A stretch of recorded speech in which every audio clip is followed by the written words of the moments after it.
We passed a few sad hours until 11 o'clock, when the trial was to commence.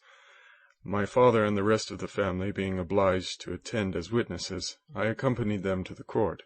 During the whole of this wretched mockery of justice I suffered living torture. It was to be decided whether the result of my curiosity and lawless devices would cause the death of two of my fellow beings, one a smiling babe full of innocence and joy, the other far more dreadfully murdered, with every aggravation of infamy that could make the murder memorable in horror. Justine also was a girl of merit, and possessed qualities which promised to render her life happy. Now all was to be obliterated in an ignominious grave, and I the cause. 1,000 times rather would I have confessed myself guilty of the crime ascribed to Justine, but I was absent when it was committed, and such a declaration would have been considered as the ravings of a madman, and would not have exculpated her who suffered through me. The appearance of Justine was calm. She was dressed in mourning, and her countenance, always engaging, was rendered by the solemnity of her feelings exquisitely beautiful. Yet she appeared confident in innocence, and did not tremble. Although gazed on and execrated by thousands, for all the kindness which her beauty might otherwise have excited was obliterated in the minds of the spectators by the imagination of the enormity she was supposed to have committed. She was tranquil, yet her tranquillity was evidently constrained, and as her confusion had before been adduced as proof of her guilt, she worked up her mind into an appearance of courage. When she entered the court, she threw her eyes round it, and quickly discovered where we were seated. A tear seemed to dim her eye when she saw us, but she quickly recovered herself, and a look of sorrowful affection seemed to attest her utter guiltlessness. The trial began, and after the advocate against her had stated the charge, several witnesses were called. Several strange facts combined against her, which might have staggered anyone who had not such proof of her innocence as I had. She had been out the whole of the night on which the murder had been committed, and towards morning had been perceived by a market woman not far from the spot where the body of the murdered child had been afterwards found. The woman asked her what she did there, but she looked very strangely, and only returned a confused and unintelligible answer. She returned to the house about 8 o'clock, and when one inquired where she had passed the night, she replied that she had been looking for the child, and demanded earnestly if anything had been heard concerning him. When shown the body, she fell into violent hysterics, and kept her bed for several days. The picture was then produced, which the servant had found in her pocket, and when Elizabeth, in a faltering voice, proved that it was the same which, an hour before, the child had been missed, she had placed round his neck, a murmur of horror and indignation filled the court. Justine was called on for her defence. As the trial had proceeded, her countenance had altered. Surprise, horror, and misery were strongly expressed. Sometimes she struggled with her tears, but when she was desired to plead, she collected her powers and spoke in an audible, although variable voice. "God knows," she said, "how entirely I am innocent, but I do not pretend that my protestations should acquit me. I rest my innocence on a plain and simple explanation of the facts which have been adduced against me, and I hope the character I have always borne will incline my judges to a favourable interpretation where any circumstance appears doubtful or suspicious."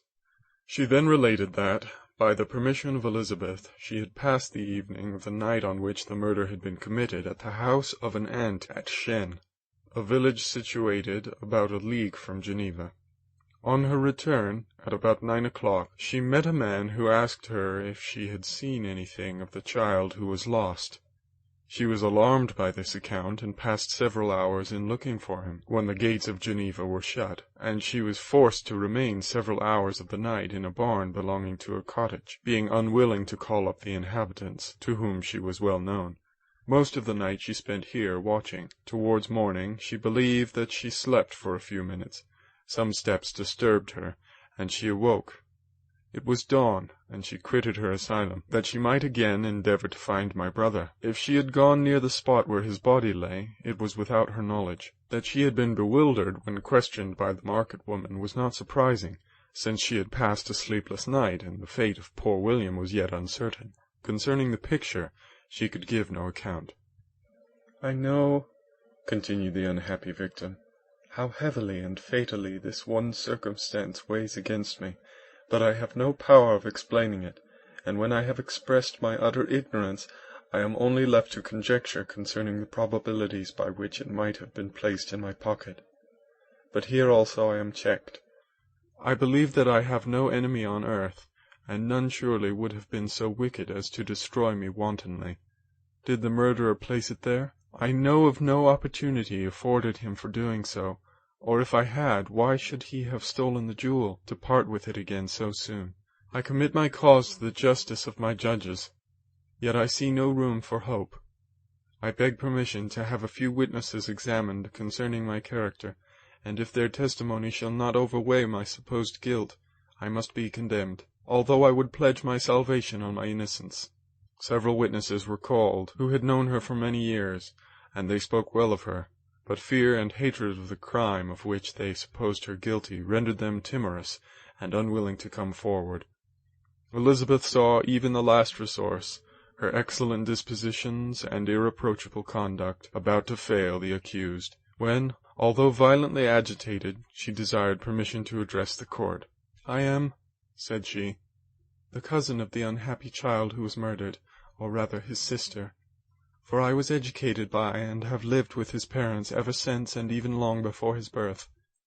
It may therefore be judged indecent in me to come forward on this occasion, but when I see a fellow creature about to perish through the cowardice of her pretended friends, I wish to be allowed to speak, that I may say what I know of her character. I am well acquainted with the accused.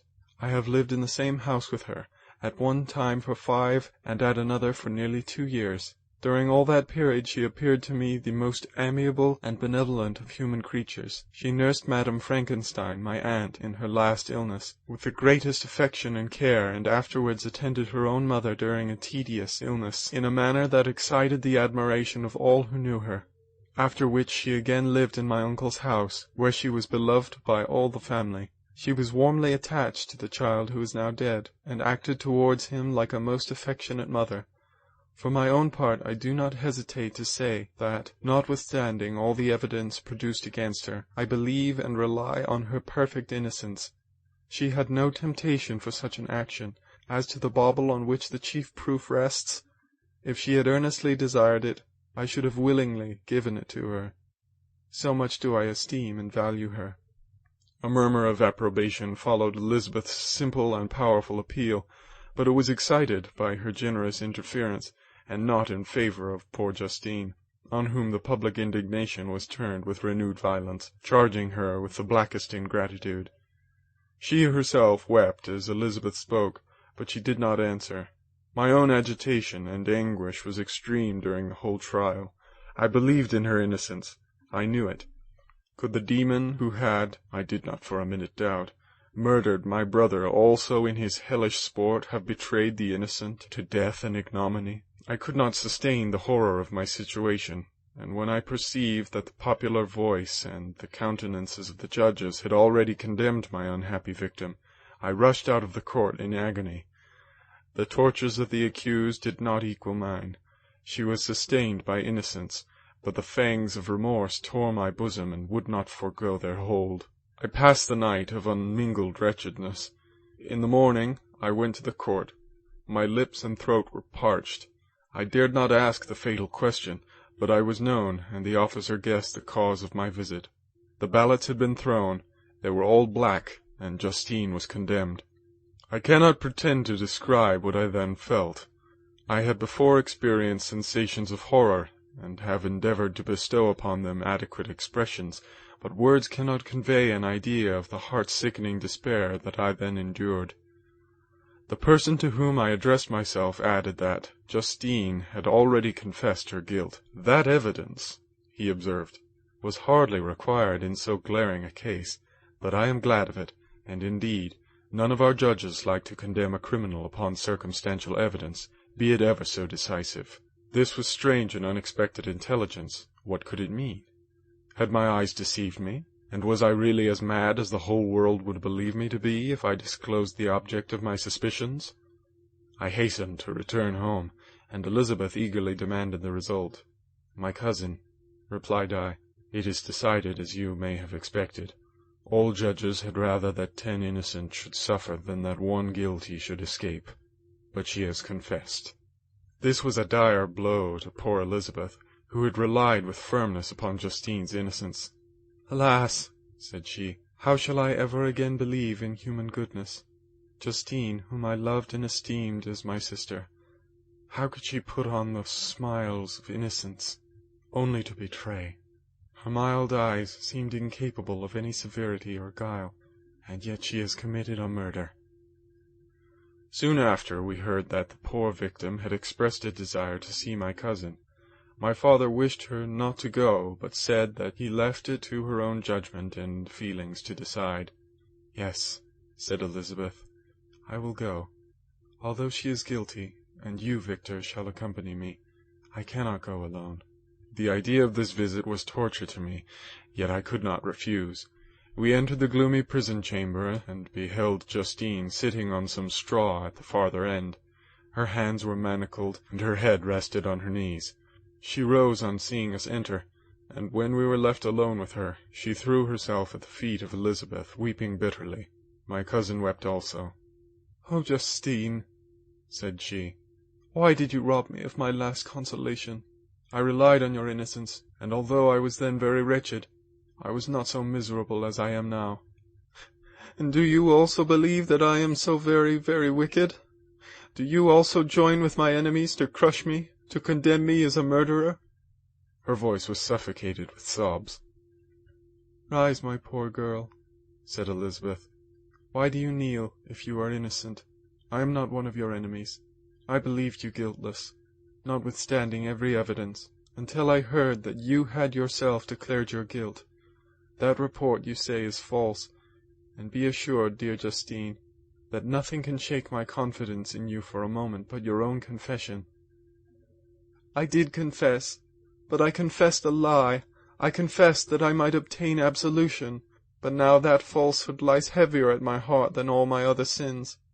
The God of heaven forgive me. Ever since I was condemned, my confessor has besieged me. He threatened and menaced until I almost began to think that I was the monster that he said I was. He threatened excommunication and hellfire in my last moments if I continued obdurate. Dear lady, I had none to support me. All looked on me as a wretch, doomed to ignominy and perdition. What could I do? In an evil hour I subscribed to a lie, and now only am I truly miserable." She paused, weeping, and then continued. "I thought with horror, my sweet lady, that you should believe your Justine, whom your blessed aunt had so highly honoured, and whom you loved, was a creature capable of a crime which none but the devil himself could have perpetrated. Dear William, dearest blessed child, I soon shall see you again in heaven, where we shall all be happy, and that consoles me, going as I am to suffer ignominy and death. Oh, Justine, forgive me for having for one moment distrusted you. Why did you confess? But do not mourn, dear girl, do not fear. I will proclaim, I will prove your innocence. I will melt the stony hearts of your enemies by my tears and prayers. You shall not die. You, my playfellow, my companion, my sister, perish on the scaffold? No, no, I never could survive so horrible a misfortune." Justine shook her head mournfully. "I do not fear to die," she said. "That pain is past. God raises my weakness and gives me courage to endure the worst. I lead a sad and bitter world, and if you remember me and think of me as one unjustly condemned, I am resigned to the fate awaiting me. Learn from me, dear lady, to submit in patience to the will of heaven." During this conversation I had retired to a corner of the prison room, where I could conceal the horrid anguish that possessed me. Despair! Who dared talk of that? The poor victim, who on the morrow was to pass the awful boundary between life and death, felt not, as I did, such deep and bitter agony. I gnashed my teeth and ground them together, uttering a groan that came from my inmost soul. Justine started. When she saw who it was, she approached me and said, "Dear sir, you are very kind to visit me. You, I hope, do not believe that I am guilty?" I could not answer. "No, Justine," said Elizabeth. He is more convinced of your innocence than I was, for even when he heard that you had confessed, he did not credit it. I truly thank him. In these last moments I feel the sincerest gratitude towards those who think of me with kindness. How sweet is the affection of others to such a wretch as I am! It removes more than half my misfortune, and I feel as if I could die in peace now that my innocence is acknowledged by you, dear lady, and your cousin." Thus the poor sufferer tried to comfort others and herself. She indeed gained the resignation she desired, but I, the true murderer, felt the never-dying worm alive in my bosom, which allowed of no hope or consolation. Elizabeth also wept and was unhappy, but hers also was the misery of innocence, which, like a cloud that passes over the fair moon, for a while hides but cannot tarnish its brightness. Anguish and despair had penetrated into the core of my heart. I bore a hell within me which nothing could extinguish. We stayed several hours with Justine, and it was with great difficulty that Elizabeth could tear herself away. "I wish," cried she, "that I were to die with you. I cannot live in this world of misery." Justine assumed an air of cheerfulness, while she with difficulty repressed her bitter tears. She embraced Elizabeth, and said in a voice of half-suppressed emotion, "Farewell, sweet lady. Dearest Elizabeth, my beloved and only friend, may Heaven in its bounty bless and preserve you. May this be the last misfortune that you will ever suffer. Live and be happy, and make others so." And on the morrow Justine died. Elizabeth's heart-rending eloquence failed to move the judges from their settled conviction in the criminality of the saintly sufferer. My passionate and indignant appeals were lost upon them, and when I received their cold answers and heard the harsh, unfeeling reasoning of these men, my purposed avowal died away on my lips. Thus I might proclaim myself a madman, but not revoke the sentence passed upon my wretched victim. She perished on the scaffold as a murderess. From the tortures of my own heart I turned to contemplate the deep and voiceless grief of my Elizabeth. This also was my doing, and my father's woe and the desolation of that late so smiling home was all the work of my thrice-accursed hands. You weep, unhappy ones, but these are not your last tears. Again shall you raise the funeral wail, and the sound of your lamentations shall again and again be heard. Frankenstein, your son, your kinsman, your early, much-loved friend, he who would spend each vital drop of blood for your sakes, who has no thought nor sense of joy except as it is mirrored also in your dear countenances, who would fill the air with blessings and spend his life in serving you, he bids you weep, to shed countless tears, happy beyond his hopes, if thus inexorable fate be satisfied, and if the destruction paused before the peace of the grave have succeeded in your sad torments. Thus spoke my prophetic soul, as, torn by remorse, horror, and despair, I beheld those I loved spend vain sorrow upon the graves of William and Justine, the first hapless victims to my unhallowed arts. End of Chapter 8.